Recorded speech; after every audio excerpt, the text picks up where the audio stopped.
Welcome to Not Milk Never Milk. Subscribe if you're lactose intolerant. You begin by equipping mobility and basic tools. Make a sea glide so you cover more ground fast, and carry a knife plus an extra air tank if you can. Head to shallow biomass where metal salvage and limestone outcrops spawn densely. You'll want to pick up every salvage canister and smack outcrops as you swim. Once done, scan wrecked debris and PDA fragments to learn typical spawn zones, so your next run is faster and you don't waste oxygen. You now lock in an efficient loop and stick to it.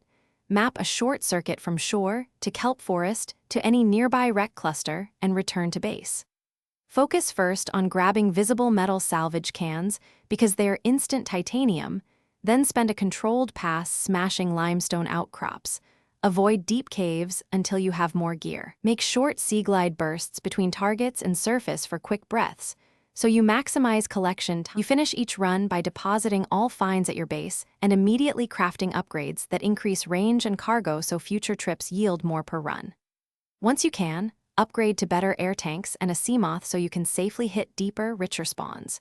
If titanium seems scarce, move to a different biome or wait a bit. Item spawns respawn over time, then revisit known wrecks. If you still struggle, expand your scan map to find new salvage hotspots. Thanks for watching. If this was helpful, leave a like and consider subscribing. See you next time.